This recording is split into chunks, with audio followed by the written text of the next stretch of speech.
10 seconds remaining. And we're back. Game number 2 of our final best of 3 of the evening. LGD International taking on Tongfu, trailing Tongfu 0-1 and doing their best to avoid falling to 0-3 in our overall Eastern Divisional standings. You can see the drafts underway. Shadow Demon and Darkseer lead things off for LGD. And we've got another IO pick coming out, going with a Nature's Prophet. Want to talk about a considerable amount of global presence. Tongfu wanting to monopolize the whole map and claim it all for themselves. I'm your host here in AC Chambers, joined by Merlini. Merlini, my friend, we've gotten to see a lot of IO over the last couple of days here out of our Eastern teams. We most certainly have, and I don't know who the EO player is for Tongfu, but I doubted DDC in the first game that LGD China played, but he certainly showed me that he knows how to play the hero. I think that LGD.int needs to ban out Storm. We saw how troublesome Moose Storm was even when he had a really bad start. So if he gets a really good start and he has a strat develop around it with EO and Nature's Prophet for pretty much teleportation anywhere around the map with the jump available to them and a Life Stealer. Actually, Life Stealer's been banned out, but still, those 3 heroes are just absolutely brutal in combination with each other. And Darkseer, even though he got a lot of farm, Brax did on Darkseer, I think that the Orchid just completely shut him down, especially with no BKB on him. There's that Anti-Mage pick you and I have kind of been talking about regarding LGD Gaming. You know, Black has some comfort zone heroes, some heroes on which he excels more so than others. Anti-Mage at the top of that list, no doubt about it. Black's Anti-Mage, one of the best in the world, the disciple of Burning in both mindset and practice. He just knows how to handle the hero. His instincts are great. The inherent escapability allows him to take the chances he likes to take as a carry player and usually be able to bail himself out. And now seeing Team Purple assemble Shadow Demon, Darkseer, and Anti-Mage, all 3. I'm really interested to see how LGD completes their lineup. They obviously still need a mid and another support. Tongfu is going to land the CK to go with IO. That opens up the option for a duo mid lane if they want to go that direction. But either way, even with the inherent survivability of an Anti-Mage, CK IO can get on you quick and blow you up in a hurry. I definitely think so, and they definitely need that long duration lockdown. The only problem is they already have a Shadow Demon, so the defensive Shadow Demon is pretty good versus CK. You just defensively disrupt if someone gets long duration stunned, and you can pop out. But Wisp CK there's still like no real good counter to it, and that's why Wisp we almost see always banned in the Western scene. So let's see if LG and it will be capable enough to deal with that brutal duo. Seeing the Jakiro picked up to go with the front 3 of LGD, this seems like a very textbook 4 Protect 1 that they're going to be trying to run. They've got a nice amount of team fight. Jakiro and Darkseer naturally synergize quite well together. The vacuum into the Ice Path as well as Macro Pyre. Can't underestimate that. And Anti-Mage, if he can find a nice target for Mana Void, can honestly add a whole heap of AoE damage to that as well. But that kind of worries me in a way too. I mean, when you look at what Tongfu's put together, they have 2 heroes that are good at picking apart this kind of a lineup. Anti-Mage is not going to be able to as effectively split push as he would like with Nature's Prophet, able to teleport to any lane. He's trying to split push, if nothing else, than to just halt the creep advance. Then you've got Visage, and you talked about it regarding Sanxing in last game. And granted, Sanxing has been showing a little bit of weakness on the hero. He's just one of those heroes that tends to get a lot of kills to begin with. He has a lot of damage he can pour out towards the tail end of fights and the tail end of ganks. The range on Soul Assumption is absolutely monstrous. And of course, the push potential that comes with that as well. And this is a very balanced lineup coming out of Tongfu. They have push, they have gank, and CK, if he gets farmed enough, actually can scale fairly well into the late game just because of the strength of Chaos Strike, especially once he manages to grab up a Manta style. So I'm curious as to what Tongfu is going to pick as their solo mid. Is it going to be kind of like a tempo controller like Puck, like we saw LGD.int do last game? Is it going to be a very gank-oriented hero like a Storm Spirit to synergize with their EO and Nature's Prophet? Or is it going to be more defensive and lockdown, such as a Dragon Knight? I still think that a Storm Spirit would do very well there, just because LGD is most likely not going to rotate that much because they'll have to protect their Anti-Mage. But then again, if LGD does do a aggressive triple lane, which they could possibly do, with Shadow Demon and Jakiro +1, maybe an Alchemist of their own, and the dual threat of the Anti-Mage and Alchemist, Anti-Mage can solo very well versus Nature's Prophet in the bottom lane. Waiting to see these 5th picks come out. And, yeah, I mean, you and I are kind of on the same wavelength here, thinking about how they want to do this. They've put together a fairly decent team fight team. I feel like if they want to be able to 4 versus 5 and try to defend against Tongfu, And, that's really what it seems like they're going to do. They're just going to try to defeat the IO by saying, that's fine, come try to gank us because we're going to have all four of us in the same general vicinity of the map at all times, and then you have to deal with a team built for team fight to begin with. They're looking for that solo mid, as you had mentioned. And the Darkseer most likely going to the off lane, but then again, we've seen Brax run it in mid. It all comes down to what they anticipate Tongfu is going to throw at them. Feel like they could use a bit more damage. They're a little magic damage heavy right now until the anti-mage is able to farm up a full inventory. Yeah, and I think Puck would fit very well in the lineup. Puck is a very flexible hero, and he is able to orb away for the most part from the EO ganks. But Tongfu has banned him out, so I think that Tongfu is just waiting to counterpick the mid. Just make sure that Mu has a much easier time than last game. Or they could just go with the Storm. So LGD, they could go with... I'm trying to think of what good heroes there are mid. Timbersaw would actually be pretty good too. Timbersaw fares very well versus Chaos Knight. Oh, there's Timbersaw. Yeah, I was thinking of Timbersaw. I was honestly wondering if they were going to throw a curveball and try to do something like a Juggernaut, just to give them that extra little bit of fight capability. But Timbersaw will be the pick up here. Now Tongfu with their mid, well, again, it's hard to tell what they're going to throw at you. They could go ahead and pick up another core to go ahead and farm with Prophet in the jungle. Or, well, actually, yeah, they could take IO Visage and run the Visage +1 and the Prophet in the off lane as another core with CK IO in mid. But it all comes down to just how much emphasis they want to put on that mid position. The Timbersaw as a melee hero is going to face some trouble against perhaps even a Queen of Pain just to give them a little bit more mobility. They certainly have a team characterized by mobility. Nope, it's going to go ahead and be an Alchemist. So it will be Zoe farming that Alchemist. So it will be a dual core lineup with Mu handling the CK. Yeah, this is going to be a very interesting game, I believe. LGD.int just going to do very standard Darkseer offlane or jungle as Brax started off last game. Anti-Mage, Shadow Demon, Jakiro in the safe lane, Timbersaw mid. It fares okay versus most heroes. I think that Tongfu is going to do CK Wisp mid, Visage and Alchemist in the safe lane, and then a Visage roam if appropriate, and Nature's Prophet in the off lane. So I think that Tongfu's lineup is a little bit more flexible. They can TP in with Nature's Prophet to shut down the Timbersaw if they need to. They can rotate with the Visage to shut down any aggression from LGD if they want to rotate with the Shadow Demon and Jakiro. So I think it's mostly just going to be Anti-Mage and Alchemist farming, especially since I don't think that Tongfu can aggress a triple lane with a Wisp in their lineup.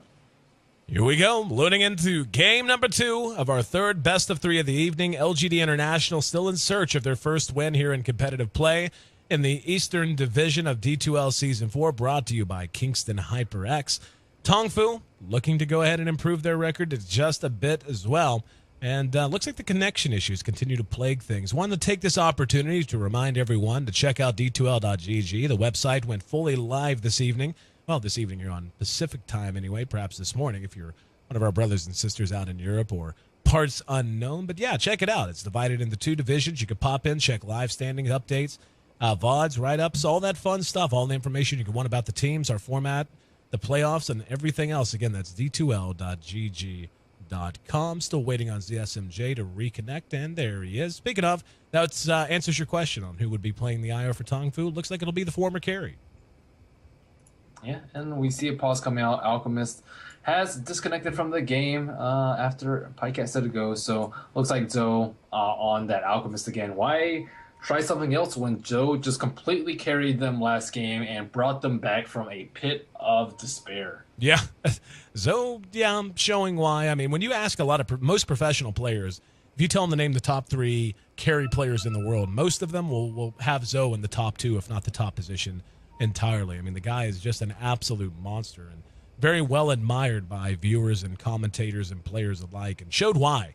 And that's in our first game of the night. And, it wasn't that he made any gigantic play. Sometimes just being a carry player, it just comes down to decision-making, being able to communicate with your team, being able to be in the right place at the right time, make as few mistakes as possible, and just allow your mechanics to speak for themselves. And by the time all was said and done, granted, a Midas and a Grievel's Greed didn't hurt in terms of his pure GPM. By the time all was said and done, though, he was the tops on the board in pretty much every category worth mentioning. Going to be looking to repeat that performance as he starts out on Alchemist this time around. We'll have the Visage played by Sansheng yet again for Tongfu. Nature's Prophet will be handled by XTT, who's been kind of up and down here tonight. ZSMJ will be showing us his IO play. Going to see if he can live up to the standards set by some of the better IO players we've seen in the Eastern Division so far. And, of course, Moo playing on our CK, likely to wind up in mid with the help of ZSMJ. Going to have Black playing on the anti-mage. No surprise there. Really anxious to see him get back to the anti-mage play that made him such a success for Mal Sports last year, or hell, even throughout the. So who's going to get scouted out right here? Zoe, kind of hanging out. Misery's there. Point placed. Disruption's there. Very bad start for Tongfu. Let's see if they can finish it out. They will get the first blood, and it's going to go to PyCat. So LG was just very careless right there. He saw them come. He was standing right here. Shadow Demon was like right about here when he saw him, and he just stood there. I don't know whether he was looking around other places on the map, but he could have just ran away or ran up to his team. His team kind of ditched him, but I think Zoe either should have been following his team or just more aware of what was going on in the situation. I am also not really sure why Tongfu moved up here. That is a very unusual place to be. Most of the time when people come, they just come simply this way, which is what LGD as well as many other teams do. And for some reason, they just didn't see it coming. So Zoe, not as good as last game, and he actually is forced to go unstable concoction early to try and save his life. We're going to see a one-on-one matchup here at top. Black going to be matching up against the Nature's Prophet. ZSMJ is in a lot of trouble on bottom, too. Yeah. Trying to make it back through. A little bit of lag. There's going to be the Ice Path following up the Disruption. Actually, it will be a dual breath. Check that. Doesn't have Ice Path skilled yet. Nonetheless, that's going to make it 2-0 for LGD International. It's deja vu all over again. Feels very familiar. The International squad getting off to a great start here early on, Merlini. That was a very smart choice by Freedom to pick up dual breath instead of Ice Path at level 1. Just because if you have targets constantly beating on one target, the dual breath is actually much more efficient because you have 4-second 30% movement speed slow as opposed to Ice Path, which does 25 damage and only stuns him for 1 second. So I think it was a very smart pickup by him. He actually managed to take 2 kills with it. We can see Moo soaking up some solo XP here in this mid lane. Going one-on-one with PyCat. PyCat certainly the beneficiary of that early first blood. Going to make life a little bit more complicated. LGD not willing to take the pedal off the metal, or the pedal off the metal even for a second. Continuing to just try and dominate this jungle. In mid, we're going to see ZSMJ rotate back over. PyCat feeling quite brave. Has put 2 points into Whirling Blades already, and 1 point into Reactive Armor. Very smart by LGD to utilize this creep camp for themselves, just because even if Wisp rotates from mid, he can't really contest this. So they know that they have complete control of the enemy jungle right now. It also forces Zoe to spend a little bit more regen at the tower, and it's more difficult for them to last it under the tower. Looks like he has opted for a Grievous Greed build at level 2. He could potentially get tower dove right now. They have to be very, very careful. There is the Soul Catcher already out on Alchemist. Yep. Zoe forced the duck back below the trees. We're actually going to see a DD picked up by Moo. Playing on XTT, he's getting very, very low. Has blink up in 8 seconds. Unfortunately, XTT unable to really get moving and able to get off the last few. Salving back up. Black is actually not doing that great in CS. He's sitting below the Nature's Prophet in this one-on-one matchup, so definitely not the start that LGD International is looking for there. They've done well elsewhere, but they're going to need him to get farmed in a hurry. Otherwise, Tongfu's lineup is just going to mature a lot quicker. Yeah, I agree with you there. I think Black has played this matchup before, and usually he does pretty well. I think anti-mage actually is very, very strong for Nature's Prophet. You just burn all this mana, and then he's useless. And you have very high move speed. You have 315 move speed compared to Nature's Prophet, and Black is famous for his anti-mage, to be honest, and he does very well versus Darkseer. I've seen him solo against that, so I'm very surprised that he's actually a little bit behind in this matchup. Looks like he has caught up quite well in CS, 14-2 compared to 10-0. From the Nature's Prophet. He actually has picked up his boost right now, so looks like he wants to put under pressure on XTT. He has not enough mana for Force Nature. Looks like he does right now. Pulls him back up. He's got his Bassi up, so that's going to help matters a little bit. Meantime, LGD continues to just be absolutely a pest upon this bottom lane and just trying to zone the Alchemist out as much as possible, and for the most part being successful. 11 CS, all that Alchemist has been able to claim. Not the start Zoe had in game 1, that's for sure. Here in mid, Moo continues to eat Whirling Death. And looks like they thought about engaging. He has a DD on Chaos Knight. I think they can potentially kill him, especially with no skill points in the Timber Chain. They probably need to wait until his reactive armor cools down so he has 0 armor, and then just try and burst him down when he has that meter 1 armor. Let's see if they try and make that move. It should happen very, very quickly. ZSMJ, level 2, as you had mentioned, has 1 point into Spirits. I just heard the Reality Rift. They want to go on him. I'm actually getting a little bit of lag on my end. Some of the animations aren't quite matching up.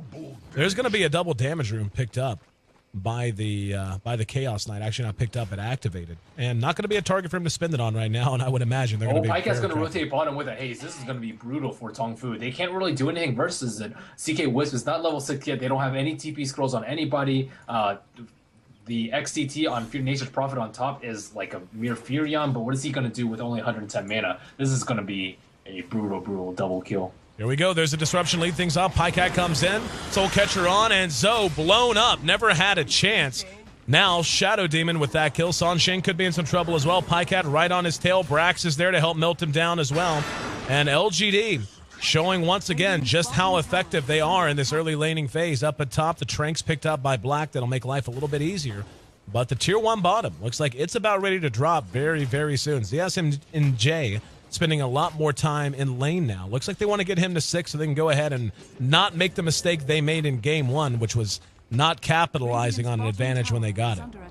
I think this is the perfect hero for Black, though, in this particular situation. They're applying a lot of pressure as for, and Black with an anti-mage with that amount of farm is going to be able to contest the Alchemist, especially with Zoe only being 12-1 in CS and being 0-2. So with even farm, Black will be able to do incredibly well, and Black's actually going to be able to far surpass Zoe in farm. Another disruption on bottom. Ice Path to follow it up perfectly. Zoe did get the stun off, but Brax will end up dropping. Sanshin got off the Soul Assumption just in time. But they do manage to bring down the Alchemist yet again. They actually did that under cover of smoke. Here in mid, we're going to see a rotation from Freedom, hooking up with Pycat to help defend the tower. Still keeping an eye on top. Black finally beginning to find the farm he's been craving all game. Sitting at 31 CS, tied for tops, I should say, with the Chaos Knight. It's really on the CK Wisp to make things happen. The only problem is EO is only level 3.5, so it's probably going to be another 4 or 5 minutes until he gets level 6 unless they pick up a kill. But Timbersaw is also able to get room control too. He picked up the haste and double killed bottom. Now he has a DD, so I think that as a dual lane mid, you should always have room control. But unable to really zone Pycat out early, it really costs them. Black playing very ballsy, now being pursued out. He's got 100 health at this point. Can Zoe catch him? Black making a move for the shot. Blink in 1 second. Whoa! Barely able to escape that time around. He just dove for a kill so hard, and XTT able to avoid it. There was a rotation up, but he does manage to dodge the bullet, or dodge the fist, as the case may be. And in the meantime, at bottom, Brax and Misery continuing to just push this DSMJ getting attacked by Freedom right now. Is he going to die? Doing a little bit of damage, and he does tether back up to Moo. Now, Moo thinking about doing something. There's the Ice Path to follow it up. Spins the Chaos Bolt, 3 seconds. The time it buys him to get out. A little bit odd commentating these matches because everything seems to be desynced. 2 or 3 seconds. I may actually just reconnect to the server here momentarily because this is really becoming a problem. Are you getting any of that lag, Merlini? I'm getting a little bit of it too. I think it's probably the servers. So EO actually picks off Visage on bottom, and they're just diving super far, allowing them to triple their kill score right now. So ZSM, or Zoe rather, with his 1-2-1 build, actually I think they could have killed Black had he had one more point in Grievo's Greed. And it's rare that you had that small little bit of minus armor or damage actually costing you a kill, but it definitely did in this case. Black escaping with 70 HP, 1 right click with 1 minus armor, a little bit more damage from the Unstable Concoction would have sealed the fate for Black. We see the CK rotating now up to top, trying to keep Black down. He's sitting at 38 CS, so he hasn't really taken any kind of considerable lead. Has a Quelling Blade, a Poor Man's, and a set of Tranquil, so not a lot of progress made towards that Battle Fury, as that's almost guaranteed to be his item choice. ZSMJ, though, now past level 5. He's not far from level 6, and that's when things are going to get very, very sketchy for this LGD International squad. They've played really quite well, but as you said, feeding back a few deaths now, and they don't want to leave that door open for Tongfu whatsoever. Not with a lineup like this, not with the global presence they're going to get from an IO and a Nature's Prophet. Pycat going to be reality rifted in mid, eats the Chaos Bolt. That's only a 1 second Chaos Bolt. Looked like the Prophet wanted to come in. They're continuing to bang him down. There's going to be the Demonic Purge to slow Moo's retreat, and he will end up dropping. So a bit of a mistake there coming out. Pycat now on a killing spree in the hyper extension from Tongfu. Really, I'm a little surprised they went for that, given how close IO is to 6. They could just play patient and not allow Pycat to continue to tank up. That is not the time to go on Timbersaw when you have no idea where their supports are. They just die, so you have no clue where they're rotating to after their death. And why didn't they make a move like at the levels like 1 through 4? They could have easily at least harassed them out of lane, especially with no level as Timber Chain. And if you're whirling Death Bow, so no problem. You just use one Tango or Salve on the EO and heal both of you guys back up. So they just took way too long. CK was supposed to be a very, very aggressive duo, able to zone heroes out, especially with a ward up in the middle. They had a ward right here, so Pycat can't go uphill. And looking at CS right now, 40-14, he's even out leveling and out farming the CK in mid. There's a disruption into disjoint. The combo for Mood only delays the inevitable, though, as they manage to pick him off. So 1 kill going his way. The SMJ getting closer and closer to 6. Up at top, we see Black and Freedom trying to push things down. Tongfu going to send XTT to try and halt this advance. But they've got a whole team rotating now through mid. Pycat is not going to see this coming. There's the Reality Rift uphill. Chaos Bolt, 3 seconds. Not going to be bailed out this time. Down he goes. 2 TPs come in. That's going to be Brax plus a couple more. That's level 6 too. Levels Things are looking up for them. Moo going to find himself a haste rune. The rich get richer. Black needs to be careful. Yep, here we go. If he sprout Black and then just relocate behind him, I think they can get a kill on him. But he kind of has to see that coming. Misery is standing behind. They kind of know that they're in a position to get a kill, and they have a reserve ward over here. Unfortunately, it's just out of range for those two heroes. Sansheng has also hit level 6. So things are finally clicking for Tongfu. They killed Pycat at mid. I think that it was very smart for Sansheng to be there at the right time because they had 2 heroes TP. If they didn't burst them down with that soul assumption, Timbersaw would have gotten away, and CK probably would have died. Some dust picked up on both sides. Or by 2 heroes on one side, I should say. Visage and CK buying it out. That should give you an indication of just how much aggression they intend to show us in coming minutes. That's when your captain's like, hey guys, we need smoke. And then 2 different people buy smoke at the exact same time. Exactly. Light is coming out on Nature's Prophet. So yeah, everything is starting to click together for Tongfu. They need to try and put more pressure on LGD before Black gets his Battle Fury. This is a very good time for them to strike. EO just has his relocate up now. They have a haste rune on the CK. Zoe has his phase boost, whatever he can recover, but he has max stun, which is the most important part. Actually, only level 3 stun. This could be bad. Here we go. Zoe gonna rush in, gets off the unstable concoction, got 2. Here comes the relocate. Coming in, Moo and ZSMJ in there. Ice Path tries to reset the fight, and Tongfu eating a lot of damage right now. They've gone 1 for 1 so far. Black going to be able to blink away with about half health. No such luck for Misery as he's brought back into the fray. Moo with that haste rune, continuing to try and fight. 4-second Chaos Bolt on the Black. He's locked down. Here come the Visage Familiars. They do get him. They have to trade away the CK to do it, but getting Black off the board might well be worth it. And no, actually, that's what happened. Black apparently disconnected in the middle of the fight, and I was wondering why he's just hanging around banging on the CK. It looks like it tended to work out, though, so LGD International gives up 3 in exchange for Tongfu's 2, and Tongfu making some serious headway now, beginning to cut into that lead. There was about 5,000, now getting closer to 2,500, and the experience getting very, very near that Meridian line. Tongfu is much better about capitalizing on small advantages as opposed to LGD.int. LGD.int had a huge kill lead last game, but unable to really make anything happen in the 10 to 20 minute mark. And Tongfu, even though they don't have that many items up on Alchemist, even though they gave a little bit too much farm to Black on top and Pycat on mid, they still know when the iron is hot. They know that they have to kill Black. Black wasn't actually able to spend his gold before he died too, so his Battle Fury will be delayed by a few more minutes as a result of that death. I'm not actually exactly sure when he disconnected. He could have disconnected like as he was 4-second stun, which wouldn't have mattered at all. I'm actually surprised that Moo died in that fight on the Chaos Knight because he had a haste. He just was trying to beat down the anti-mage while he had Ion Shell on him, and he just died even though there weren't any other heroes around, and even though anti-mage was stunned. So I'm a little bit surprised Moo died. He could just kite it with haste and let his teammates finish it off. But all in all, very good fight for Tongfu. Could not agree more, and this pause, inconvenient though it may be, and certainly inconvenient for Black if he ended up losing his life because of a disconnect. Nonetheless, gave me a chance to reconnect. We're going to hope that we're in a little bit better. It has been odd commentating a lot of these fights. I'll see a lot of the animations, like I'll see the attack animations or the spellcast animations long before I can see if the spell actually lands or not. But nonetheless, Tongfu and LGD International. Game number 2 of our final best of 3 of the evening. Yep, that's probably a good call for you to do as well, my friend. hopefully Black will make it back in. And looks like the Perfect World servers have just been having some issues. It's been not just been us. We've had every team tonight have some kind of connection issue or another. Yep, I'm reconnecting to the game. Sweet. Well, we got a minute. How about you plug yourself? I know you got a lot of things you can talk about.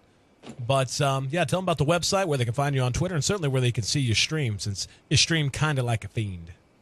My personal website is www.merlinidota.com. Pretty simple, and I post my videos there. I try to update it, but I update my YouTube, Twitter, and Facebook far more often, so you can check that out for material, especially for newer players out there. I try to provide educational content because I know there's a lot of new players getting into Dota 2, especially since it was released to the open, I think, in July. Mm-hmm. And to go ahead and give them a little bit of your background for those who are perhaps hearing Merlini's voice for the first time, wondering what his credentials are. They're not too bad. Go ahead and tell them about why they should listen to you and watch your educational content. Sure. I actually was a very old school player. I played professionally since 2006. December of 2006 was when I first started. So I was in the competitive scene from 2006 until I believe 2009, maybe 10. It was a pretty long stint. I played with a lot of these players. I played with Pycat. Pycat's a very old school player too. Misery. And although the East and West didn't really mix as much as they did now, thanks to tournaments such as D2L, I'm still very well aware of ZSMJ's farming Medusa legacy, as well as many of the legends, like such as the players on IG, YYF, and Ferrari and whatnot. So I was on MIM with Milk and Mania and a few other old school players, Honey too. So I've had my time in Dota, had my competitive stint. In other words, ain't many folks better you want to watch if you're new to the game and want to find out more about all the nuts and bolts. Merlini's your guy. So, again, make sure you check him out a variety of places. Just Google Merlini Dota. Sure, you can find anything you like. If you want to keep up with me, I don't have any such credentials. I get paid to yell at microphones. It's what I do. But if you do happen to want to keep up, you can find me on Twitter at AC. You can also find me on Twitch and YouTube. It's ACTV. And, hell, while you're at it, go ahead and look me up on Facebook. ACTV there as well. We've got to pause and got my producer hollering at me. What's up, Sesh? What's going on? D2L.gg says we got to make sure that we don't just promote one website over another, merlinidota.com. Also check out D2L.gg. Just went live today and split into both regions, East and West. You can keep up with up-to-date standings, VODs, rebroadcasts, and all kinds of other fun stuff, as much as information as you could want about these players, the teams, and all that's going into D2L Season 4, brought to you by Kingston HyperX, and we'll have our grand finals in Las Vegas during CES in the first week of January. Merlini and I will be there, and hope you guys will be there too. Free admission. All you got to do is show up, walk in, and beat the crowd because it is first come, first serve. But if you can get yourself to Caesar's Palace, we can get you a seat to watch the grand finals of D2L Season 4. 4 teams, by the way, will be there, so I shouldn't even say grand finals, but more like the grand playoffs. But we're back underway, Merlini, and a big win going to Tongfu there, and we'll got to wonder just how mad Black is right now. Yeah, he could have just blinked and escaped. Actually, I don't exactly recall that fight since it was so long ago, but 1453 gold, so he's 300 gold away from his Perseverance, and then another 1200 for his Broadsword, so we're looking at 1500 more gold until his Battle Fury.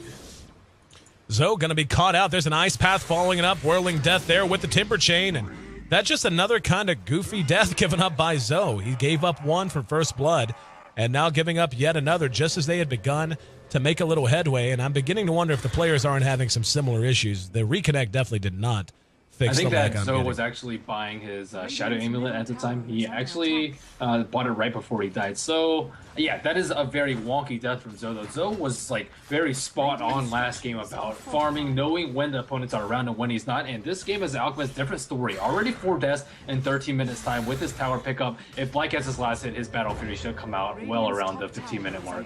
And we're going to see the engagement on the Pycat. Another Chaos Bolt connects. Disruption disjoints it. Lot of lag in this fight. Pycat looks like he will drop and does. We'll see Moo having to make his exit and run away. The tower is destroyed by Shadow Demons, so they will get full credit for that. No deny. And the Soul Assumption, a goodbye pat on the ass to Misery, but he makes it away safely. 9-12 following that. But as you mentioned, Black now very, very close to having his Battle Fury. Has enough gold to buy the Broadsword. And in good shape to get up the Perseverance to complete that item. In the meantime, Moo and ZSMJ, we are not seeing them bounce around about quite as much as I thought we would once ZSMJ hit 7. Oh, are they going to go on them right now that there's 3 heroes, but Sancheng is there from behind? There's the disruption. Ice Path is there. Moo down to about 3/4 health. They're going to try to reinitiate on this as LGD pulls back. Looks like, nope, the presence of Sancheng just a little bit too much. They're going to fake back.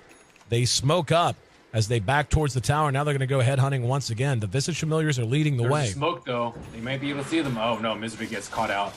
Misery blown up quite effectively. There's going to be the Unstable Concoction. Will connect on Black. Does a fair amount of damage. Take a look at the way Zoe's built. He's got 2 points in the Grievel's Greed, but has maxed. I'm surprised they didn't relocate after that. Shadow Demon was already dead, so if they know this, they should know that the stun can't be disjointed. Whether you go invisible or blink, it doesn't matter. And if they can follow up with that, oh, I hear relocate. And they're going to be jumping on Brax this time. Darkseer was there to help push that lane, but he's going to end up paying the price of his life. Gets the wall off, but don't know that's going to matter. He might get ZSMJ if he's not real careful. No, he mech'd through it. Lag made it a little hard to tell what was going on in real time. But they were back, and I'm surprised there weren't more heroes there. If there were, they could have picked off Moo too. Black leading the charge here. We just heard the Unstable Concoction knocked Zoe out of commission for a minute, but yeah, a lot of action all over the map. This is kind of what I think we expected as well. And Tongfu's been doing a good job of trying to keep up aggression. Once they get the Shadow Blade on the Alchemist, things will be a little bit different. I'm surprised that Darkseer lived through that all those Magic Stick charges definitely saved me there. Magic Stick and then Mech. I think that EO, he actually ran out of mana too. He had 1 spirit at the start, but if you resummon your spirits, your old spirits actually burst, so you can have like double spirit burst, which is incredibly potent during relocate ganks, and he wasn't actually able to get that off. Had they got that off, it would have just been a very clean kill. They could have left CK behind if they wanted to, so he could farm up a little bit more, but he was forced to bring him back because Darkseer could have actually killed Chaos Knight there had he stuck around. Black now ducking into the jungle, still short of his Battle Fury, at least for the moment. But in terms of net worth, up near the top. He's got 6,300 gold to his name. 5,800, damn near 5,900 for Darkseer, handled by Brax. Second in terms of farm, but not far behind is the Alchemist. The Alchemist, again, not doing a pure farm. There's the Battle Fury. 16 minutes time is the Battle Fury timing for Black. That's pretty good, all things considered. And Black going to be quite happy to begin putting that through its paces. Now, this is where things get interesting. LGD has done a great job of fending off a lot of the aggression out of Tongfu.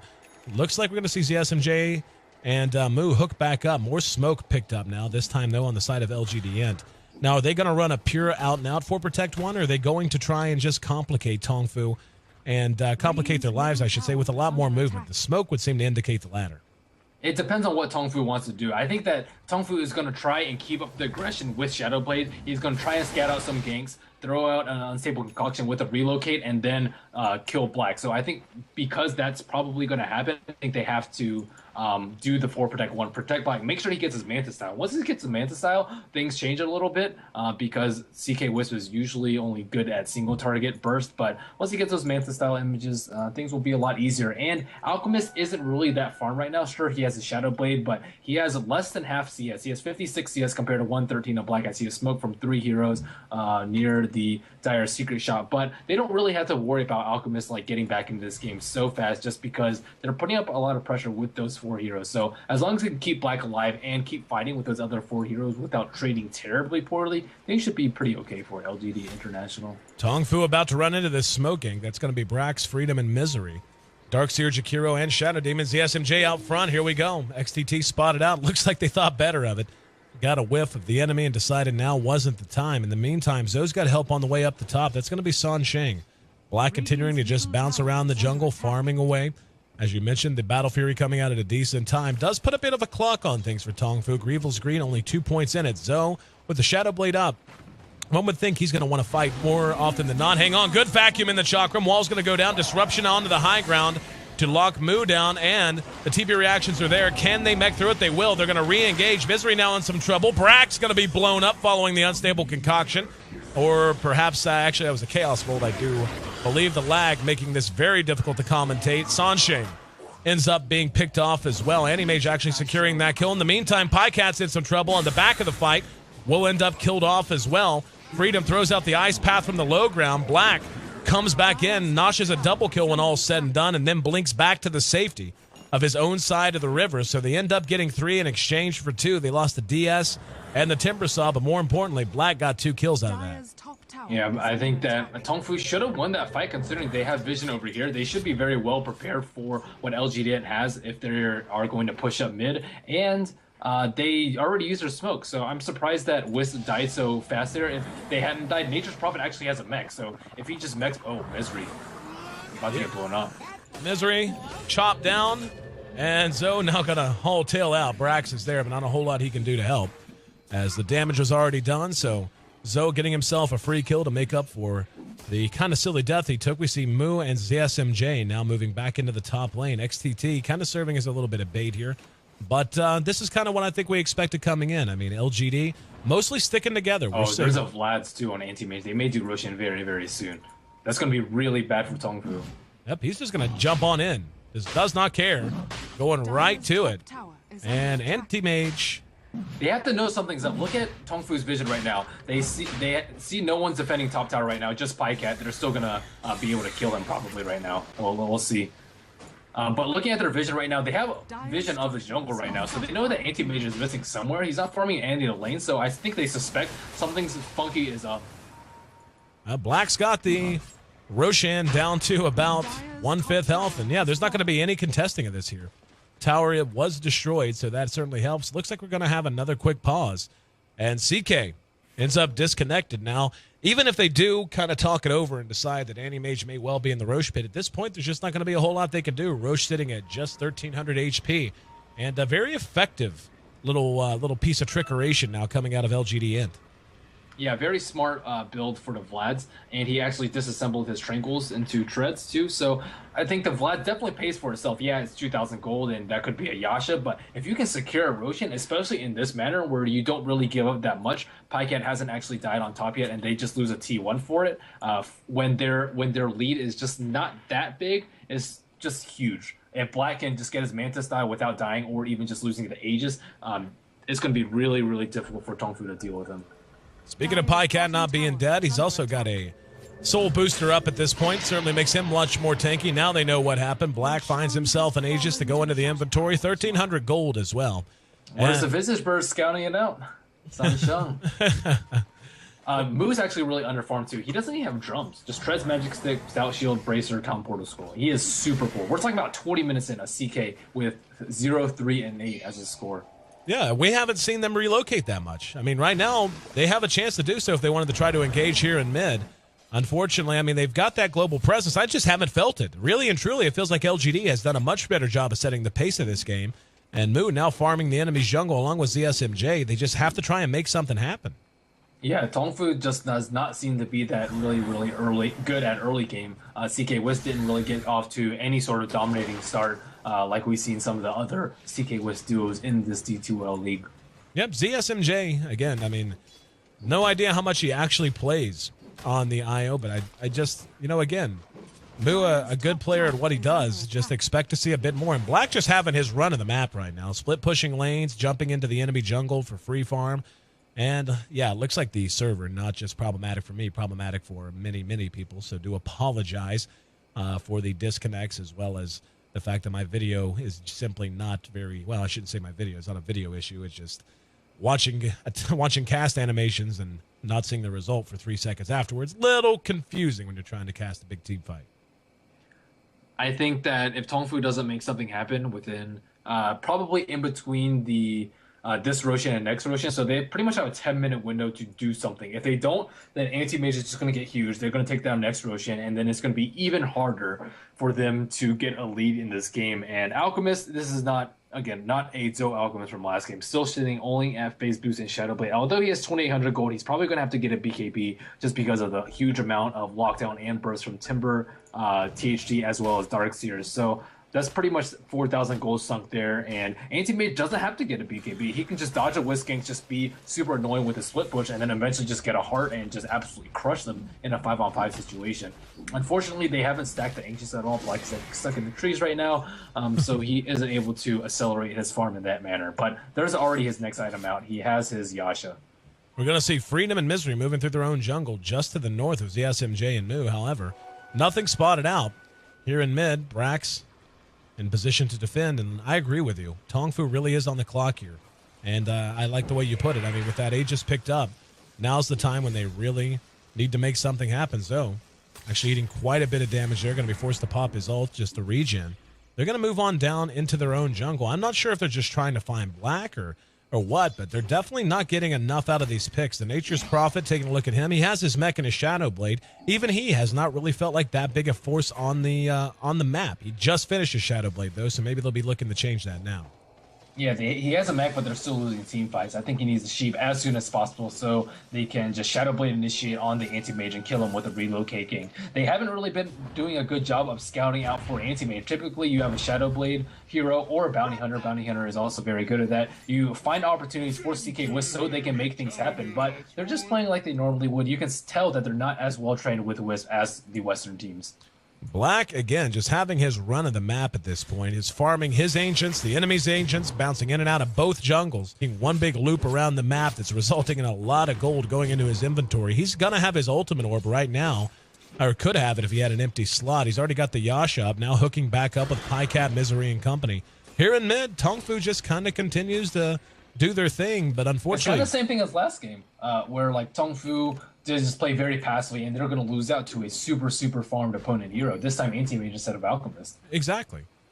They have the aggressive lineup too. They're just not using it to kill anyone. And you know, it's a little bit of both, I think. There, I mean, like you don't just want to jump around just to be jumping around. But now with the Bloodstone done on Pycat, you know, a 23-minute Bloodstone up. Granted, he is just on brown boots, but still. He's going to feel very, very tanky and survivable, and it's a little bit of both, I think. I think Tongfu's kind of blinking a bit when it comes to trying to be as aggressive as they want to be, but I feel like LGD is doing a phenomenal job of allowing Black to do what Black needs to do, which is just be Mr. GPM, while not giving it many openings at all to Tongfu in order to capitalize on what they have so far. I think that LGD.int is very good at this sort of strategy. The only problem is I think Black's hero pool is very, very limited, and if Tongfu sees the early Shadow Demon pick, they can just simply ban out anti-mage, and LGD might just run out of options there. There's Zoe, Shadow Blading away. They take the free Tier 1 tower. Black still has a little bit of time left on his Aegis if he wants to expend it. Not a ton, though. Sitting at, yeah, he's got about 2 minutes, give or take. And with an Ion Shell on him, quite a force to be reckoned with, especially with that Vlad's in his inventory. Actually, just finished a full Manta style, so at this point, his net worth is 3,500 ahead of a Midas Nature's Prophet. That's the kind of farm he's turning out right now. Will be stunned by the Visage Familiars, but no follow-up. Doesn't look like Tongfu really has any interest in trying to take a fight here. Dyer's Courier is taking the trip to the family farm. That's what old Bastion announcer says. Moo, in the meantime, with ZSMJ trying to split push this bottom tower. They just lost their Tier 2. Is Black going to chase them? Ooh, I thought he might, just because the Aegis is running out very soon. Oh, no, he blinked, but it was a little bit too late. But yeah, I mean, right now, Tongfu just seems flat. They just seem flat-footed. They might get more flat-footed here if they manage to find looking to kill XTT. Yeah, they're able to catch him. They've got him surrounded on all sides. There's the Shadow Blade. Where's the dust, gem, sentries, anything? Not that I'm seeing. Nope. They just wanted to scare the hell out of him. No harm, no foul. And Black just doesn't care, man. He just chased CK all the way back to the loving arms of Wisp and just really doesn't care. Zoe is going to go ahead and move into the jungle now as well. Aegis only has 30 seconds left on it. Black notes that his game's awarded right here. But it's still not going to slow him down that much. He almost has his Mantis out. 20 gold coming out. Looks like somebody's going to die. Pycat going to be disrupted now. Misery sprouted in. Will they be able to get the 2 kills? They lag a ton of it. No idea what happened. Looks like Misery did somehow manage to survive. Moo now in some trouble. Might be able to finish off Pycat. Nope. Pycat managed to make it away, and in the meantime, Black shows up to help clean house. That's a dominating streak now coming out of Black. That's 3-0, and LGD, I do believe, much more in their comfort zone. And Sansheng, not safe either. There's the Visage Familiars stunning him out, but he'll just blink right on top of him, and that's going to be another kill. Going the way. That's the nail of the coffin right there. Yep. Like at this point, LGD is just way too far ahead. They try to expend all their resources to try and kill Timbersaw. Nice defensive disrupt by Misery. Timbershane out, and that is that. That is a full 5-hero wipe for Tongfu. Wisp died earlier, and actually, did Wisp die earlier? I'm pretty sure he did. Yes, he did. So Radiant I mean, structures are what does fortified. Tongfu do right now? They just can't kill Black. They can't even kill Timbersaw at this point, and they're just getting further and further ahead. Roshan respawns in 3 minutes time. Tongfu is a game plan. I just think they had a very aggressive early game lineup. Their laning phase did not go well at all. I mean, Zoe gave up first blood before the creep spawn, and they got tower dove and just simple 0-2 on Zoe, and it's just everything went wrong from like the first 6 minutes. CK was not zoning the Timbersaw out, so I think they should just probably call it GG. I don't like to be fatalistic, but we're talking about 10,000 gold, and Black is just farming up the storm. Look at his CS right now; it is 235. And Nature's Prophet, even with the sheep stick, I don't think they can kill Black. I don't think they have enough damage to do so. CK doesn't even have drums yet, doesn't have BKB, doesn't have any big item, just treads. If you add CK to Nature's Prophet, you still don't equal the farm of Black, or maybe it's right at even. Anyway, the courier is back up, and Tongfu not about to concede just yet. You take a look at the gold graph, though. Writing's on the wall to the tune of 5 digits. 10,000 gold the advantage for the international squad, and the experience is actually much more unreasonable, getting out towards 20,000 experience separating these two teams. And just hard to imagine. I mean, the gold is one thing, but the level difference alone, whenever you draft an IOCK with a Nature's Prophet and a Visage, heroes that want to be doing damage early and want to be taking control of the map, you just can't fall this far behind. Yeah, I don't think so either. They have to be able to shut down Black's anti-mage. I think they may have just like underestimated Black's anti-mage just because he didn't really have a strong performance on some of the other carries, but his anti-mage is definitely top-notch. And he's only has 1 death this game, 246 last hits in 27 minutes. And he is just slowing, no signs of slowing down at all. 3,500 gold. Once his next item comes out, once that Roshan Aegis goes into his name, what are they going to do? 22-13, 28 minutes into the game, and Tongfu continues to scramble for anything they can. Mu getting a little bit closer to his BKB. And still has, a couple hundred gold, but that might help at least a little bit. But the combat prowess, I mean, hell, Brax has already picked up a Shivas. At this point, everyone on the side of LGD is just feeling very large and in charge. Even a 4-staff on the Jakiro as well. Misery. Basically, I mean, yeah, he has just an urn and just a set of arcane boots, but he also has a gem. Just everything they need is slowly coming out, and really, Tongfu is just being outclassed on every end of the map at the moment. Yep, there is anti-mage, he already has his Eagle Song with Butterfly Evasion, and combine that with the Shiva's Aura, and the amount of control that they have in team fights with defensive disrupts and vacuum wall counter initiation. Looks like XCT is going to die right here. They just have way too many things going in favor of Black right now. 1,600 gold to his name. He's just 1,100 gold away from, I mean, he's just like blinking into CK Wiz. He doesn't even care. Yep, going right after him. Mu going to turn and try to engage. There's the Manta style popped, and bit of a stun from the tether. Black thinking about pursuing him out. Pycast there. Just look at him blow up ZSMJ. Oh, the relocate doesn't even work. In the meantime, Mu going to be pursued out. Can they catch him?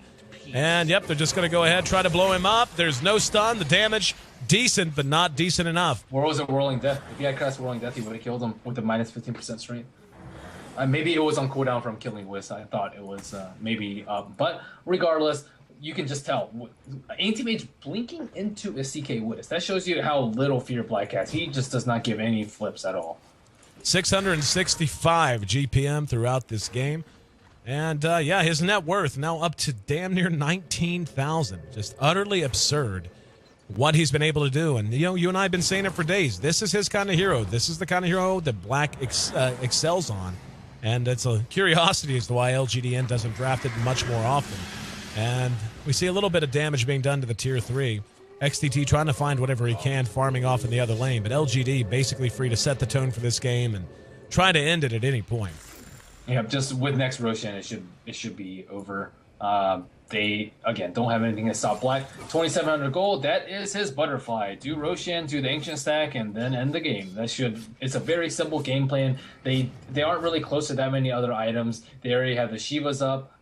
They're still very far away from a sheep on Darkseer as well as Timbersaw. So they don't really need to wait for anything else. Just strike while Alchemist doesn't really have that many items right now. Strike while CK just completed his BKB and it doesn't have any physical damage.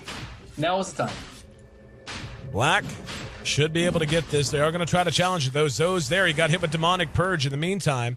They're going to try to move in. They're going to end up grabbing Misery. He's blown up from the top. There's a vacuum into the ice path, and just look at the damage. Moo popped the BKB, now Phantasm. However, Zoe making a run into the pit to try and stay alive. My screen is an absolute mess of lag right Black's now. actually going to die here. Oh my goodness, how did that happen? Black did end up dropping. Got caught out, really and truly. Wow, what in the world? I totally did not see that fight going down that way. I wish I could tell you. He actually did. They had a very nice. They had a 3-man vacuum into an ice path. Unfortunately, the wall didn't follow up. The 3-man ice path was over here. Ice path was over here. Vacuum was where I drew the circle, and then the wall was right here. I don't know why he just didn't wall on top.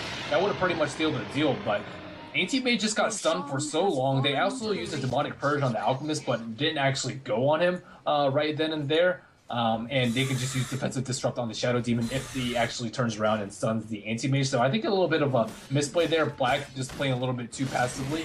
And with that, Roshan, that should have been a very easy formula to win the game. Secure Roshan, get the Aegis, win the game. But it's a very, very small slip-up by them. And, Tongfu's right back into this game. I'm just so surprised that happened. Next pause we have, I'm going to reconnect to the server again. Really and truly, that fight was basically happening as a slideshow on my screen. Not a whole lot to talk about. Sure, I'm glad you were there to bring us the recap, though, my friend. 32 minutes in, and what looked to be a potential game-ending fight for LGD blows up in their face, and the Aegis makes its way into the loving hands of Tongfu. Yeah, CK. that should have totally went in favor of LGD right there. They even had a Sentry Ward and an Observer Ward to scout out Tongfu, so they had full vision of their lineup. It wasn't like they got caught off guard by a relocate gank or anything, and they had the uphill advantage. So, so many things were going in LGD's favor like that. I think they need Pycat up there to try and absorb some of the damage he needs to tank the Alchemist Stun if possible, tank the CK Wisp Reality Rift into Chaos Knight, instead of Black Black usually just cleans up. He just blinks in, Manta Styles, kills people with Mana Void after they've expended their mana. But now that EO has a Ghost Scepter, Nature's Prophet is actually very, very close to Sheep. CK has the Aegis right now and can get another big item. Things could very well turn around, and it makes me really scared for LGD's and its future in D2L if they can't capitalize on a 12,000 gold lead. Last game, it was like a smaller lead, so it's like, okay, it's easier to get a lead if your lead isn't that secure. But with a 12,000 gold lead and Anti-Mage, huge CS huge CS chart topper, and they still lose a very, very important fight. I'm scared for their execution, especially against the other top-tier teams in the Eastern Division. Couldn't agree with you. Couldn't agree with you more, The result of that one-loss fight has been half of their advantage gone. What was a 12,000 gold lead is now less than 6,000, and what was a nearly 20,000 experience lead is less than 10,000. They're going to go ahead and try to crack the Tier 3, and using Disruption Illusions and Manta Illusions to try and get the job done allows them a little bit of free damage. Chakram left a whirling for a while, does end up making its way back. In the meantime, XTT split pushing just a little bit and going to throw out a Nature's Wrath now. I'm sure he'll be coming back in. Now, he does have the mechanism. Doesn't have his Sheep quite yet, but he should have it, as he has the Ultimate Orb already and certainly has enough. TP back from Misery. Looks like they may be able to capitalize on it if they had a ward. They actually do not have a ward up this hill, so they aren't aware that Misery is back there. I think Misery is going to actually catch XTT out, though. It looks like he's scouting for him. He does have a Dust if he can find him, but there's a Creep Wave. It's going to give him... Yep, that's it. Well, I think if Black went BKB too, if he just farms up BKB with his next 4,000 gold, it should he can just blink in and try and kill one of the squishier heroes. But if they get the jump on him and stunlock him before he can BKB without a Shadow Demon there to disrupt him, then things could potentially go as poor as a Roshan fight. And game continues to get a little bit later, and the net worth of the Anti-Mage continues to get higher and higher. Right now, the Alchemist and the Nature's Prophet roughly even in terms of farm, hanging around that 15,000 mark. So basically one big item ahead for Black, basically a butterfly's advantage is what he has. 2,500 gold in the bank to go with it as well. And really, at this point, I just want to see how Tongfu plays this out. Mu has tanked himself up much more now, having picked up that Reaver. So he's going to be able to hang around in these fights a lot longer. Means he's going to have a much higher percentage chance to land one of those Chaos Strikes that can oftentimes turn a fight if you land it on the right hero, even an extremely tanky Anti-Mage. is going to be hurting quite a bit.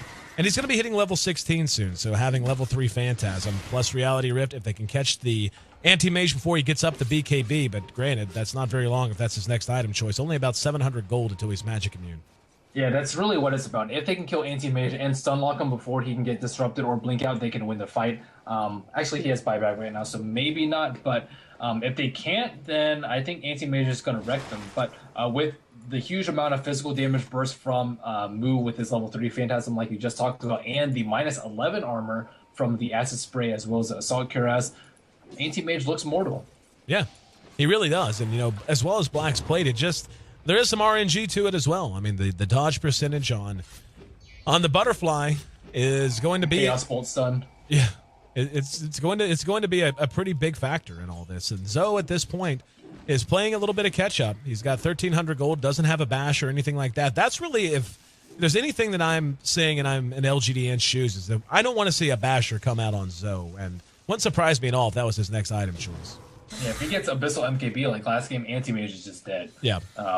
But they do have Shadow Demon. You have to keep in mind that Misery died very early in that fight last time and was unable to protect Black. Most of the times he uses defensive disruption on Timbersaw because Timbersaw is very tanky and just runs in the middle of all of them with all his spells. So usually Pycat's a focus. So two things really went wrong from that fight. Pycat wasn't there to absorb his damage, and Misery died very early, so he couldn't disrupt and save Black. Looks like they're going for a kill on Mu. He has the Aegis, checking the Roshan timer. It's actually about to expire. If they get a kill on him, oh my goodness. This could be a very, very big kill right here. I think Wish should just die and just let him be. Yep. That's what's going to happen. Relocate out. There's the Ice Path to guarantee the kill. They do manage to pick him off for free. Wisp will be back with us in 45 seconds. In the meantime, though, XTT looks like he will be bringing down this top tier 2. Has the Treants there to guarantee it. And Brack's going to be Scythe of Ice as soon as he lands in. Not a whole lot of help coming, at least on yet. Here comes Zoe, though. Now going to bring up the rear and throw out the Unstable Concoction. Brack's a big loss here for LGD. Taken down for free and a killing spree for Zoe. That's got him up to 3,300 gold. He could buy a basher in one shot right now if he wants to. And the split pushers have become the split pushies, coming under the double threat of Alchemist pushing mid, Furion pushing top. Things are getting really dicey, and Black isn't able to push out lane just because he feels a little bit mortal. He has picked up his Black King bar. I guess he can replace his Vladimir's offering with a heart and power treads with a BK or with a boost of travel. But aside from that, he may actually be max. And Alchemist, although he had a much worse start than Black, he may be able to 6-slot very quickly too. Definitely on the way, and Tongfu not about to sit and wait on 6 slots to be filled. They want to get their big man a little bit of a lead, so they're going to smoke up with him and go head hunting. Got to swing around through the secret shop. Looks like it's going to be Pycat if they do end up going along the edge. He has a sheep too, though. If Zoe gets sheep right here before his BKB, they could burst him down. Up, there we go. There it is. Ice Path to follow it up. Pycat dealing with as best he can. Here the relocate coming in. Zoe with the BKB up. Pycat being bursted down, however. The re-engagement coming out of Tongfu. The BKB on Zoe paying for itself in a big way. They're going to end up being able to force a buyback out of Black. Pycat and Freedom both trying to make a run. Beautiful shot on the Unstable Concoction. And Freedom next to join the list of casualties. Misery could do nothing but pull back. Black has done nothing with his buyback. Essentially spin it to run up and spit on the ground. Another big win going the way of Tongfu. Now he's going to re-engage and try to pick up Songxing. He wasted it last fight. I think he may just die again. Black brought back. Didn't manage to get him with it. There's the Mana Void spin out. Didn't see, and the lag again quite horrendous. They do manage to clean up Songxing. Now the reinitiation coming out of LGD. The Phantasm is popped. Black is logged down. As you mentioned, still quite a ways away from BKB being active. Now going toe-to-toe with Zoe. Pycat manages to add another kill to his total. In the meantime, Black pursuing out Zoe with the earn charge on him as well. Black still 30 seconds away. In the meantime, the battle rages behind us. Mu is going to end up cleaned up. Black not giving up the ghost quite yet. Leading the charge straight down middle lane. Blinking now, spotting out XTT. Going to right-click him down. Visage Familiars are there. Will they be able to help? No. Pycat there with the chakra. TP top immediately to delay this push as long as possible. Looks like there's a still a Jakiro there. Oh, there he goes. And XCT doing the exact right thing. He needs to wait for CK to revive right now. CK doesn't actually have buyback. If he dies right here because anti-mage TP, that's still a win, even if he dies twice right now. And looks like Black is just going to keep pressuring mid in the meantime. XCT trying to put pressure on top. They can potentially take a 4-on-5 here as soon as CK revives, but that's still 30 seconds away. Zoe doing what he can as his own BKB pop, trying to keep this tower alive, trying to draw the attention. There's going to be a Hex thrown out. Zoe in trouble. Shiva's goes off as well. Here comes Pycat to chase him down. ZSMJ hooked up with him. Black locked down, though, being bursted down below half health. Will be able to blink away. ZSMJ still tethered up. Zoe doing what damage he can. Black, very low, spins the Mana Void and kills off the Alchemist. Black surviving through it all. Brax now on top of him. Pycat continues to run roughshod all over this team.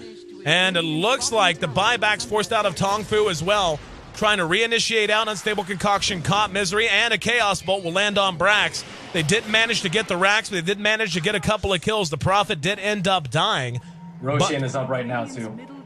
And they're going to go on Black. Can they catch him? BKB is up.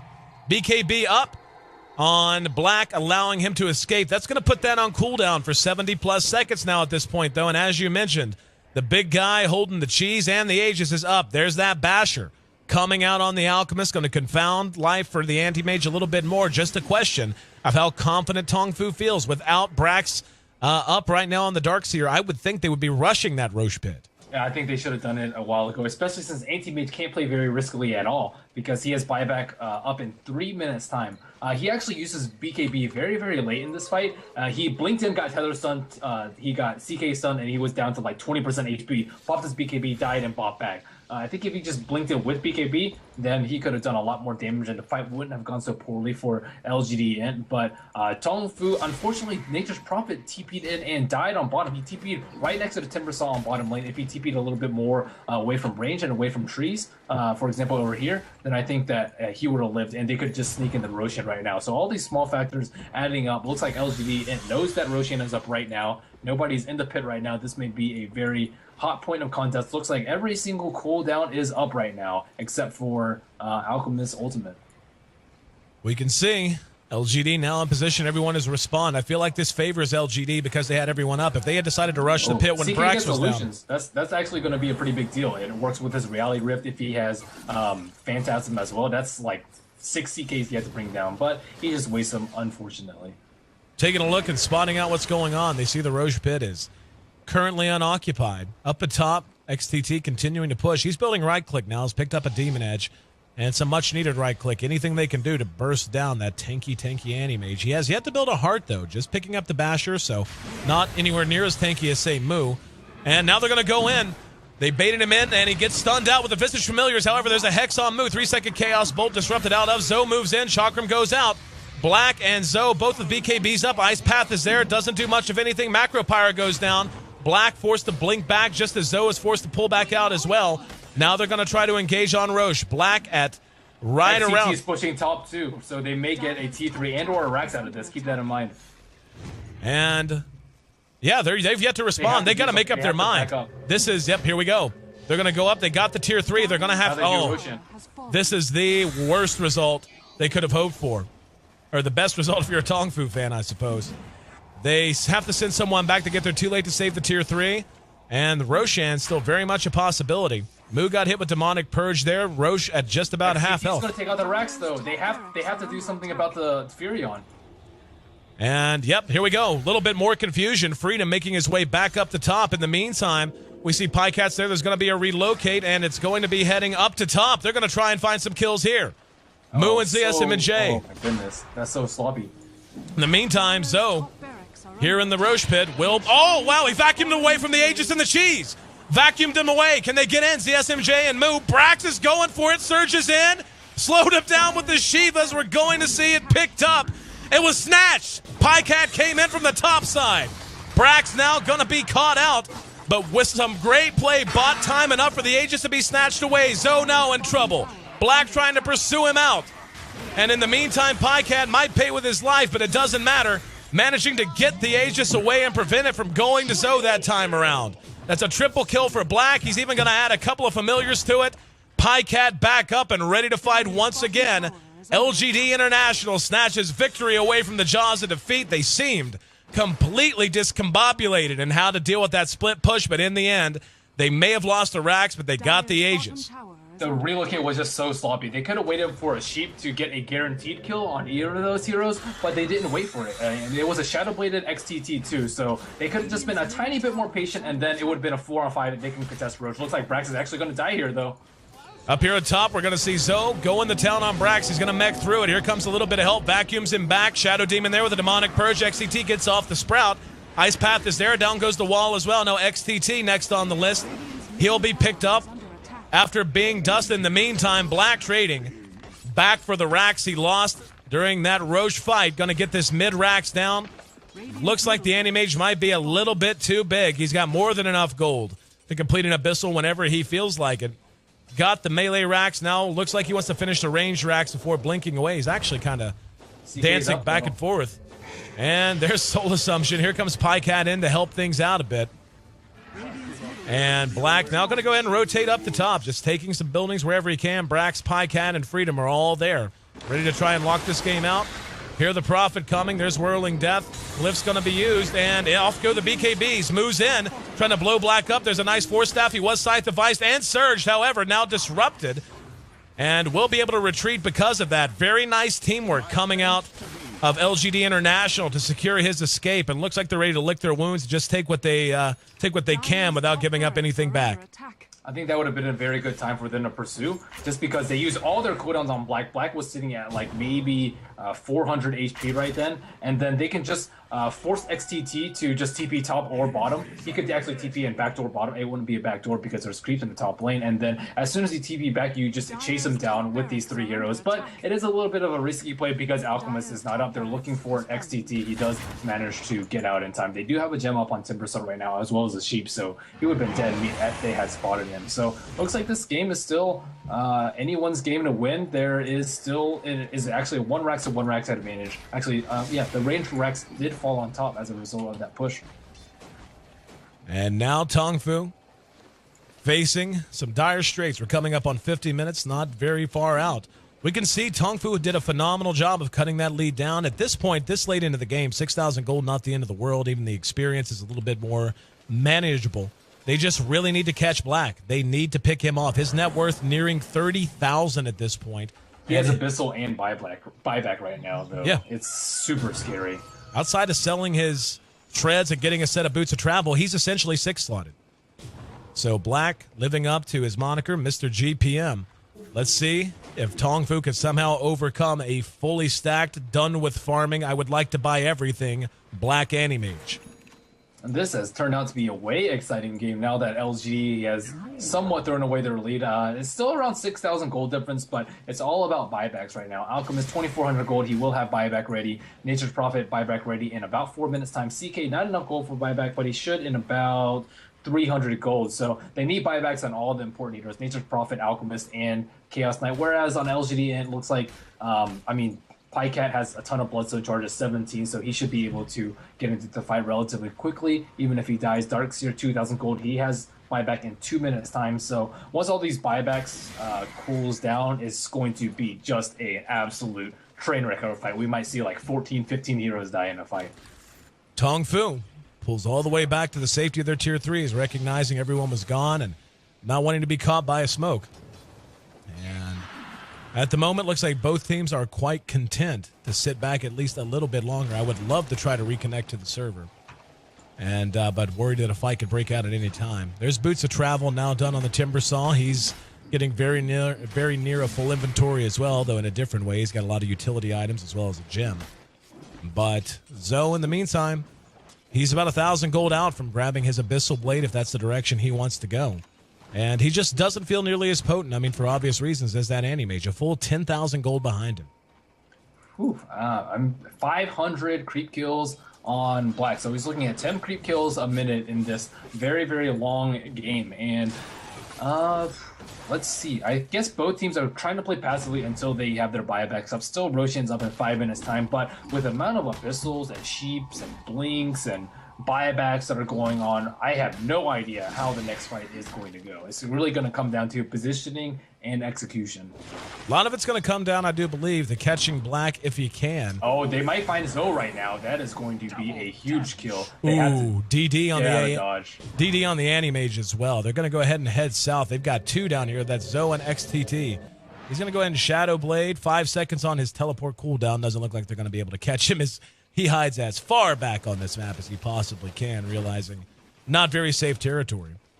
But if they had gone down there, they would have had the smoke popped, and his TPC was actually 7 seconds on cooldown, so they may have potentially been able to get a kill there. Instead, they just like wandered back and forth, waiting for someone to come up. Good use of Visage Familiars by Sansheng to scout out, because knowing information at this point in the game is much more important than like a mere 1 or 2 second stun or just a little bit of damage with the burst. He has to find out where they are. They actually got a free T3 tower because they were able to dodge that smoking and keep up with LGD.int's positioning. And now Furion needs his buyback. He actually just spent his MKB. He doesn't have buyback for 1 minute. He needs to farm about another 1,400 gold until he has buyback after dying. So I think once that happens, once he gets his 1,400 gold, he can pressure this bottom tower. And LGD.int, as good as AM traditionally is at split pushing, you have to worry about Tongfu's lineup. They have 2 Shadow Blades, one on the Alchemist, one on Nature's Prophet, that can just instantly signal a quick Q from the relocate gank,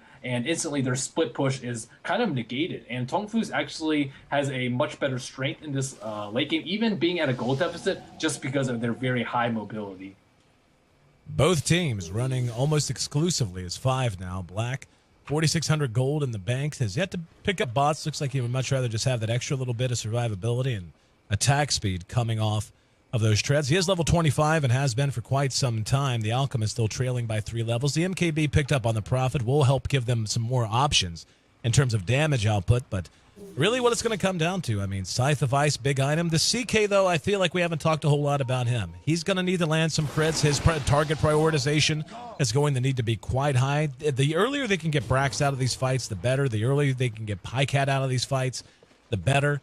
And, you know, the animation... He needs a halberd on move. Yeah, that's actually a brilliant point. Getting a halberd up on Mu would add to his own stat pool and help him out in a variety of ways, but more than anything would give them some kind of an answer for that anti-mage.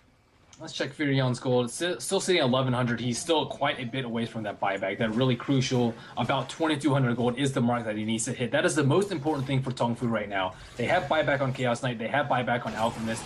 And without Nature's Prophet being able to split push because he has to fear for his life and fear that his team might lose if he gets picked off, that is a very, very scary thing to deal with. So that is the #1 priority for them. He had 2,200 gold. Actually, I think he needs a little bit more. Buyback is cost 1,700, 600-ish for Nature's Prophet Revive. He just needs 100 more gold to secure that buyback. So XCT, Midas, there it goes. Roshan respawning in 1 minute's time. Looks like everything's going to be up for this big fight coming up. Anti-Mage, 6,000 gold. He has his buyback.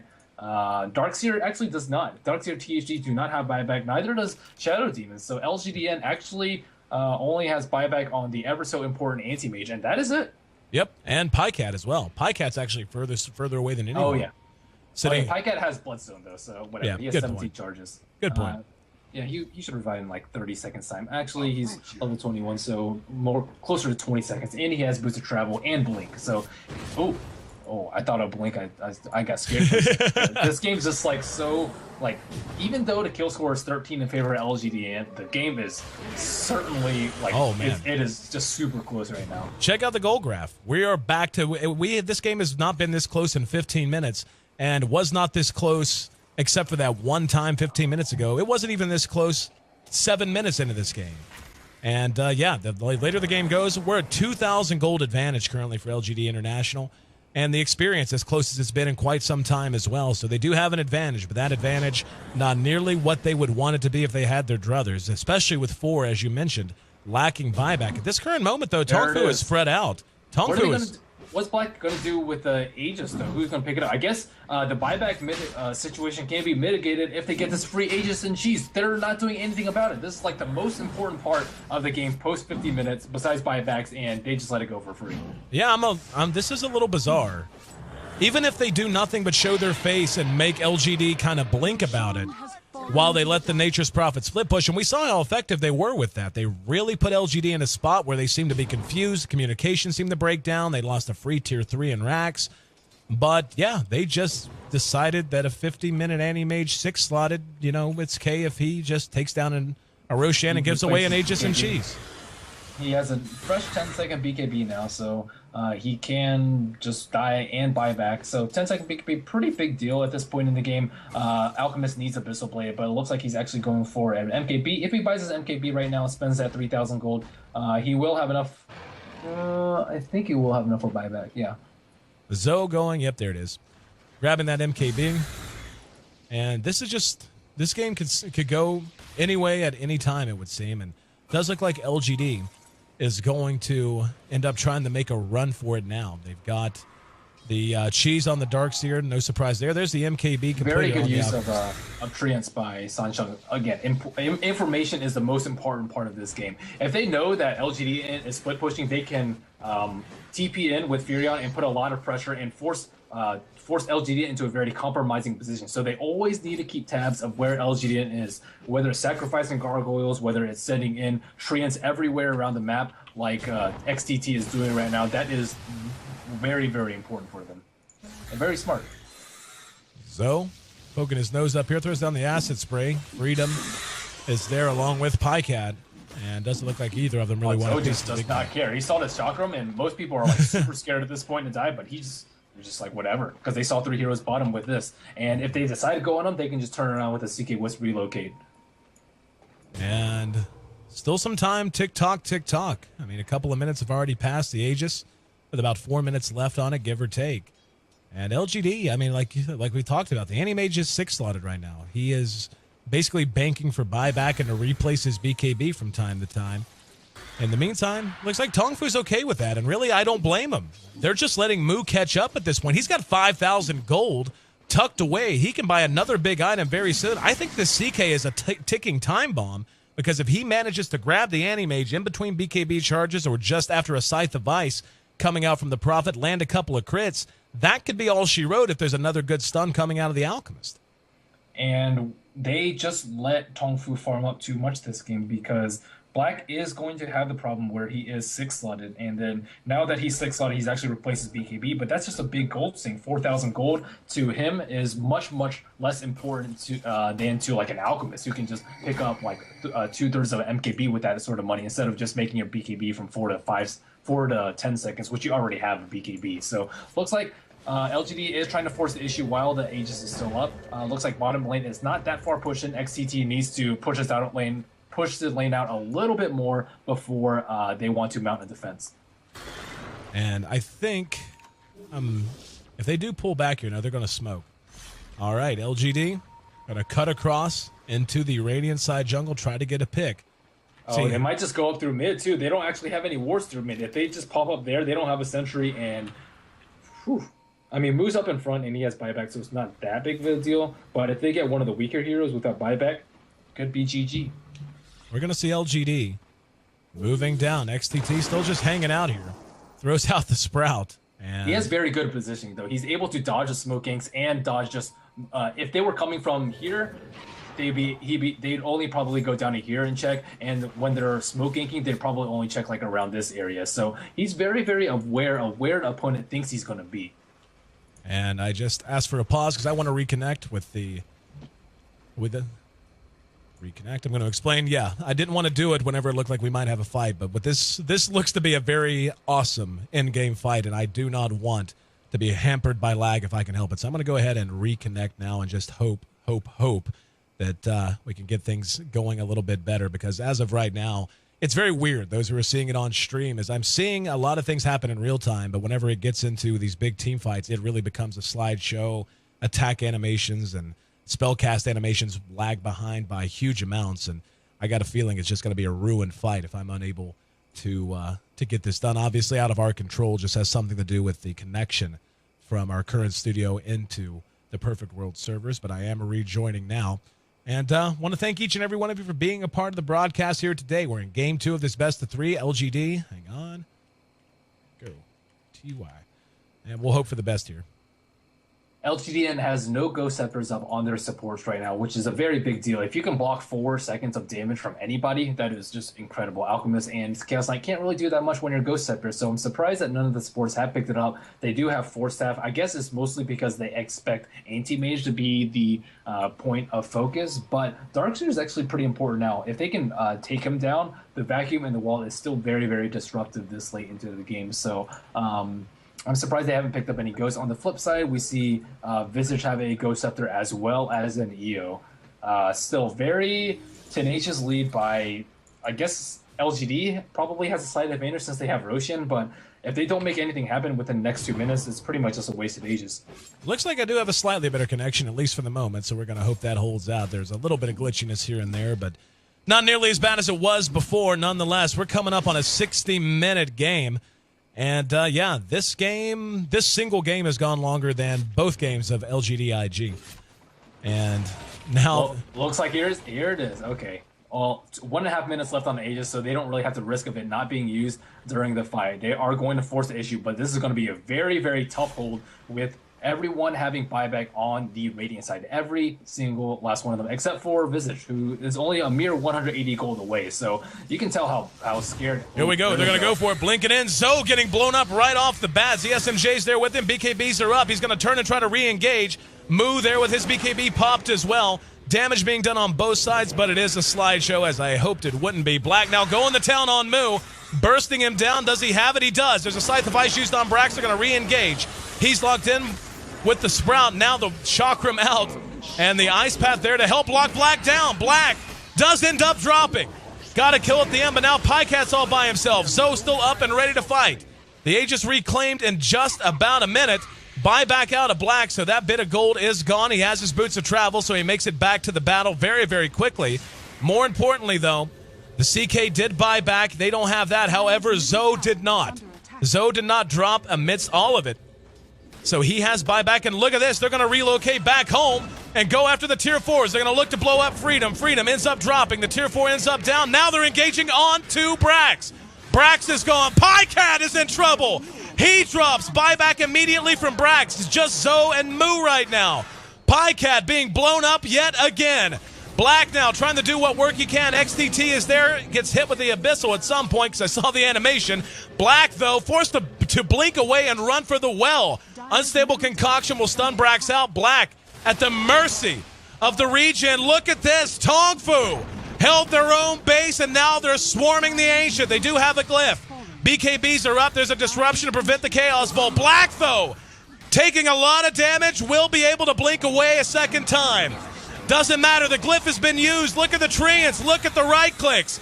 Bringing down this Ancient down to a quarter health. Moo continues to bang away. Do they have the damage? XTT is there. However, now the re-engagement out of LGD. They're down to 190 HP on the Ancient. Can they clean it up in time? Moo with his, there it is! Oh my God, wow. The Ancient blows. 61.5 minutes. Tongfu with a heroic hold on their bottom tier 3, turns it around using that global mobility they failed to utilize early in the match that caused them to fall so far behind. But in the end, they overcome a deficit they had faced from damn near the bell. What Unbelievable a game. Comeback. Unbelievable comeback from Tongfu there. And finally, they utilized the global mobility of their lineup. They first picked EO, first picked Nature's Prophet, but we didn't really see any sick, nasty TPs like that. And that was actually very smart because Anti-Mage used his buyback, BOT'd into the bottom base, and then he had like 50 seconds left by the time they had gone on LGD.int's Ancients. And by that time, like, what exactly are they going to do? They can't just like wait for Black to blink all the way back because they'll just get thrown. So that was like very just, oh my God, I can't believe that game ended that way. I thought that it was going to be like a 40-minute GG LGD with Black super farm, but wow, I can't believe that they threw away that lead, and Tongfu just super, super resilient. If I were the captain, I'd be like, well, let's try for something Hail Mary-ish, and that was just amazing game. That is Doug Flutie launching the original Hail Mary, my friend. And I'll tell you what comes to mind is just how cool and collected the leadership and the decision-making of Tongfu was coming down the edge there, knowing they had the game in their hands, knowing how far ahead LGD.int was, holding the line and then taking their shot and making it pay off. An hour and 1 minute, 32 seconds, the official game time. 30-41 with Tongfu still trailing by 11 kills by the time all was said and done. Put this one in the books, ladies and gentlemen. Yep, there we go. I was trying to actually shut the sound off. My bad to my producer. My bad, Connie. But that's right. Hashtag Forrest. I blame Conrad. It's fine. Nonetheless, Merlini, my friend, an absolutely thrilling conclusion to our broadcast day here today. And LGD International, you got to feel bad for them. You really do. They played well yesterday and showed us some flashes of brilliance, but today, the same thing. They played really well and showed us some really nice things, but in the end, they just kind of came apart when it mattered the most and were unable to close the game out. Yeah, they need to analyze these replays, see where things went wrong, because they had a very, very sizable lead in game number 1 and game number 2, and unable to close that out. That has to make you worry as a 5-man lineup. They still need to work on their synergy, and unable to close games out. That is the single biggest problem that LGD has right now. They're able to keep out early game pressure. They're able to farm well. They have decent drafts, but in terms of execution past 15-20 minutes, that is their biggest problem. Couldn't agree with you more. Again, our day draws to a close. LGD International coming up short here in our final series. Now, this will be the last series we broadcast from the Eastern Division this week because we do, again, that schedule change we had to announce a few days ago. You can keep up with that. You can read about it on Reddit or a variety of other places. Long and the short of it is you won't see us back doing D2L Eastern broadcast until this coming Sunday, but we'll have another triple header for you. Then we're hoping to have some more announcements throughout the remainder of this week regarding some new content. I mean, it's one of those situations where every setback kind of tends to give you an opportunity or two, and we're going to be trying to construct even more D2L content to help serve you, the viewers. Make sure you check out D2L.gg. You can see updated standings, find your VODs, and everything else. We will be rebroadcasting and all that fun stuff as well, so keep up with that here on twitch.tv/D2L. And while we're dropping out information, Merlini, my friend, once again, why don't you tell all of these fine viewers where they can keep up with you?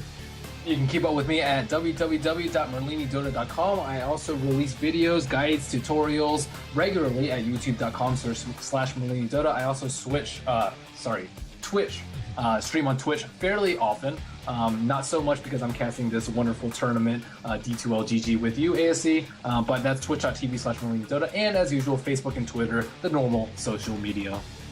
There you go. Make sure you keep up with him. Again, if you're a newer player especially, not a whole lot of people better than Merlini at teaching new players how to be better at Dota. I might have to bum you for some of that. I could certainly stand to be a little bit more knowledgeable and better, but hey, that's why we cast together, right? Nonetheless, you can find me on Twitter and on Twitch and elsewhere as well.